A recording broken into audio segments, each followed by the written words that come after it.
പ്രകൃതിയെ വർണ്ണിക്കുന്ന ഈ പുസ്തകം എത്ര മനോഹരമാണ്. ഒരു കോഫി എടുത്തിട്ട് വരാം, ബാക്കി എന്നിട്ട് വായിക്കാം.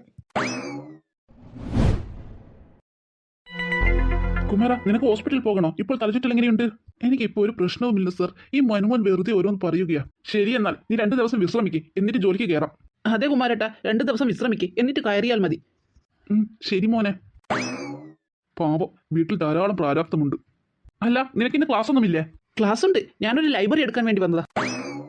ആഹാ, ഇതാരി മനുവോ?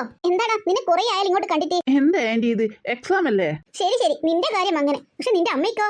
ആങ്ങളെന്നെ മാങ്ങളെ ഭാര്യനെന്നും അവൾക്ക് കാണണ്ടേ? അവിടുന്ന് നേരെ തല തിരിച്ച ആന്റി. അമ്മ പറയും ആകെ ഒരു പെങ്ങളെ ഞാനുള്ളൂ, എന്നിട്ട് എന്റെ ആങ്ങളെ കാണാൻ വരുന്നില്ലല്ലോ എന്നാ. നിന്റെ അമ്മയോട് പറഞ്ഞേക്ക്, ഓഫീസിൽ കുറച്ച് തിരക്കായി പോയി, അതാ അങ്ങോട്ട് വരാത്തതെന്നുള്ള കാര്യം. അല്ല, ഇവിടുത്തെ പുതിയ 2 അതിഥികൾ എവിടെ? അവര് ഇതാ വന്നല്ലോ. ഇനി വാ മോളെ, നിനക്ക് ഞാനൊരാളെ പരിചയപ്പെടുത്തി തരാം. ഇയാളെ ഞാൻ നേരത്തെ പരിചയപ്പെട്ടു. പരിചയപ്പെട്ടതോ? എങ്ങനെ? അത് പിന്നെ കുമാരേട്ടൻ തലചുറ്റി വീഴുമ്പോൾ ഞാൻ എടുത്തുണ്ടായിരുന്നു കുമാരേട്ടന്റെ. അതെ അതെ, അവൾ അടുത്തുണ്ടായിരുന്നു. ആണോ? എന്നിട്ട് ഇവളോട് പേരൊക്കെ ചോദിച്ച് മനസ്സിലാക്കിയോ? പേര് ഇല്ല, അത് ചോദിക്കാൻ മറന്നു. ഇങ്ങനെയാണോ പരിചയപ്പെട്ടത്? അവളുടെ പേര് ഗ്ലോറി. ഗ്ലോറി, മോക്ക് ഇതാരാണെന്ന് മനസ്സിലായോ?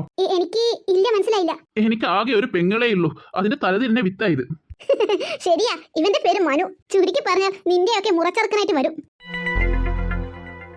ആളെന്തായാലും കൊള്ളാം. യമുനെ, സോഫി എവിടെ? അവളിവിടെ പോയി മുകളിലുണ്ടെന്നാ തോന്നുന്നത്. ഞാൻ വിളിക്കാം. അയ്യോ യമുന ആന്റി, ഇപ്പം വിളിക്കാൻ നേരമില്ല. ഞാനൊരു ലൈബ്രറി എടുക്കാൻ വന്നത്. എനിക്ക് പെട്ടെന്ന് കോളേജിലെത്തണം. ഞാൻ പിന്നെ വന്ന് പരിചയപ്പെടാം. എന്നാ ആയിക്കോട്ടെ, നീ പോയി ലൈബ്രറി എടുക്ക്. നിങ്ങൾ രണ്ടുപേരും വാ, ഭക്ഷണം കഴിക്കാം. എന്നാ നീ എടുത്തു വെക്ക്, നല്ല വിശപ്പ്. ഓ, തിരയേണ്ട വന്നില്ലല്ലോ. ഞാൻ തേടി വന്ന ബുക്ക് ഇവിടെ തന്നെ ഉണ്ടല്ലോ. ഇതാരപ്പ ഞാൻ വായിച്ചോണ്ടിരിക്കുന്ന ബുക്ക് എടുത്തത്? ഇതെന്താ, സൗന്ദര്യത്തിന് കയ്യും കാലും മുളച്ചതോ? ഇതാരാ എന്റെ മുന്നിൽ നിൽക്കുന്നത്? മാലാകിയോ? എന്റെ കണ്ണുകൾക്ക് വിശ്വസിക്കാൻ പറ്റുന്നില്ല.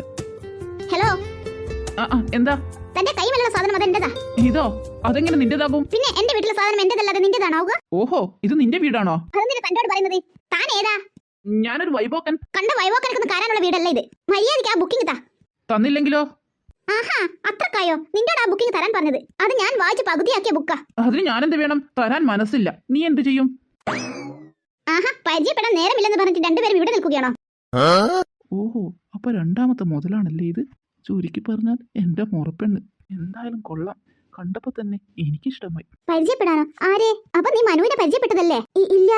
എന്നാലേ ഇതെന്റെ നാത്തൂന്റെ മോനാ. അയ്യേ, ഇവിടുത്തെ ബന്ധുവായിരുന്നു. ഞാൻ അറിയാതെ വഴക്കും പറഞ്ഞല്ലോ. ഇനിയിപ്പോ എന്താ ചെയ്യുക? എന്താടാ മനു, നിനക്ക് ബുക്ക് കിട്ടിയില്ലേ? അത് പിന്നെ ബുക്ക് അത് ഇവൾ വായിക്കുകയാ. ഞാൻ പിന്നെ വായിച്ചോളാം. അത് നീ എടുത്തു. നീയല്ലേ പറഞ്ഞത് നീ അത് വായിച്ചു പകുതിയാക്കിയതാ? അതെനിക്ക് ഫുൾ ചെയ്യണമെന്ന്.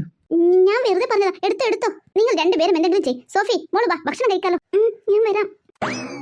അതെ, പിന്നെ എനിക്ക് ആളറിയാതെ ഞാൻ പറഞ്ഞു പോയതാ. അതിന് അല്ല, എന്നോട് ക്ഷമിക്കണം. ഇല്ലെങ്കിൽ ബുക്ക് സ്വന്തമായി എടുത്തോ. ഓഹോ, അങ്ങനെയാണോ? എടുത്തോ. വേറെ ബുക്ക് വേണമെങ്കിൽ അതും എടുത്തോ. ശരി, എന്നാൽ അതെ, നമുക്ക് ഇനിയും കാണണം. എന്തിനി? സോഫി എവിടെ? അവൾ കഴിക്കാൻ വന്നില്ലല്ലോ. ഞാൻ വിളിച്ചു, അവൾ ഇപ്പൊ വരും. ദേവേട്ടാ, എനിക്കൊരു കാര്യം പറയാനുണ്ട്. എന്താ? സോഫി പഠിക്കാൻ നല്ല മിടുക്കിയല്ലേ? അതെ. എന്നാ അവരെ രണ്ടുപേരെയും ഏതെങ്കിലും ഒരു കോളേജിൽ ചേർത്തുകൂടെ? ഞാനും അത് ആലോചിച്ചതാ. എന്നാ പിന്നെ മനു പഠിക്കുന്ന നമ്മുടെ കോളേജിൽ തന്നെ അവരെ ചേർത്തുകൂടെ? നീ പറഞ്ഞത് ശരിയാ, അവിടെയാ നല്ലത് അല്ലേ? ഞാനൊന്ന് പ്രിൻസിപ്പൽ സാറെ കാണട്ടെ. എന്തിനാ ദേവേട്ട നമ്മുടെ കോളേജിൽ ചേർത്താൻ പ്രിൻസിപ്പൽ സാറെ കാണുന്നത്? നമ്മുടെ മക്കളാണെങ്കിലും നമ്മുടെ കോളേജിൽ ചേർത്തണമെങ്കിൽ അവരുടെ സമ്മതം വേണം. അതൊന്നും എനിക്കറിയില്ല. നിങ്ങൾ എന്തെങ്കിലും ചെയ്യ്.